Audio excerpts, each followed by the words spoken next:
Hello, my friends, and welcome back. Thank you very much for being with me again today. More volunteers, foreign volunteers, killed in Ukraine on Ukrainian side. Volunteers, remember? Volunteers.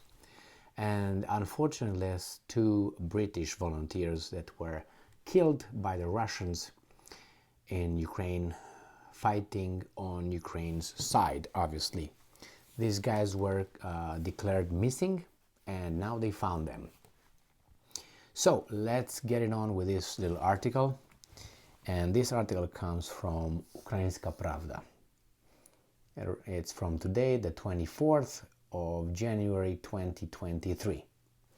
Two British volunteers declared missing in action, killed in Donbas. These are the two guys. All right, got a glimpse of the two. So on Tuesday, relatives of British volunteers Andrew Bagshaw and Christopher Perry, who disappeared in Donbas in early January, confirmed that they were killed during an attempted humanitarian evacuation from the city of Soledar in Donetsk Oblast. This is mentioned in the statement of the British Foreign Office, which is quoted by European Pravda. Perry's family said in a statement that he traveled to Ukraine back in March 2022, where he helped save more than 400 people and many abandoned pets. And I'm quoting, "Words cannot express how much we will miss him, but he will forever remain in our hearts. We feel proud that he chose to be a part of our family," end quote, they said. The statement of their relatives of the deceased British man ended with the words, and I'm quoting, "Glory to Ukraine, glory to heroes," end quote, transliterated in English. The family did not point out exactly how they confirmed the deaths of Perry and Bagshaw, but last week Russian sources close to the Wagner Group shared a photo of Perry's body, which they described as a, and I'm quoting, "volunteer." Background. At the beginning of January, the police of Donetsk Oblast reported on the disappearance of British citizens Andrew Bagshaw and Christopher Perry. They disappeared on January 7th on their way from Kramatorsk to Soledar, where heavy fighting was underway. Bagshaw and Perry helped to evacuate people from the war zone and bring them humanitarian aid in recent weeks. So, unfortunately, these people lost their lives, and according to their relatives, they helped people and pets and were bringing humanitarian aid. On the other side, according to the Ukrainians, citing the Wagner mercenary group, private military company Wagner, these guys were volunteers. Now, the battle must have been very, very, very rough over there if you shoot volunteers bringing aid and helping pets. Now, I don't want to, and I won't. I was about to say something, but I will say something general. I haven't heard of anyone from the volunteers who participated on Ukrainian side or Ukrainians themselves fighting against the Russians being, having any problems. I don't know, being alcoholic or, being people that had problems with the law. But on the other hand, on the other side, we find that Wagner Group has, 40,000 ex-convicts, people with serious criminal and mental problems.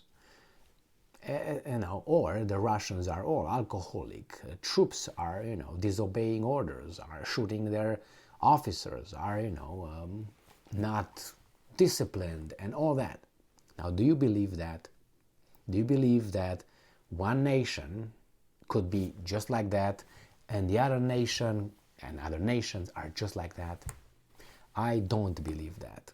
and you can say whatever you want. My direct experience with humankind told me that. It's not books only, or my dreams or whatever. In my direct experience, my direct experience tells me that there are good people, as Trump said, on all sides, and bad people on all sides. Now, obviously, this is a war, and this is a serious hatred between some and others. Therefore, you will have, this kind of interpretation of the other side. That's been like this forever. Now, I don't have experience, for instance, with the First World War. I haven't participated in that one. But anyway, you can find how the British newspapers, the American newspapers, and French newspapers were portraying Wilhelm II, the Kaiser. I think it was Wilhelm II, I think. So see how he was portrayed. And the other way around, the Germans, returned the favor. On the same if you look at the Second World War, which, again, I didn't participate in it, so I don't have a direct experience with that. But you can still find a lot of newspaper from those times, contemporary with those people. See how they were portrayed as Huns with, nasty, like knuckle-dragging people and all that. All of them, both sides. Why? Because that's the way we are. So when, obviously when, how should I put it? When it's a crime here in the United States, usually the victim is portrayed as being almost as a saint. He's a victim, too bad, I'm sorry, what can I say? But I don't believe that person was a saint, because I'm not a saint, you're not a saint.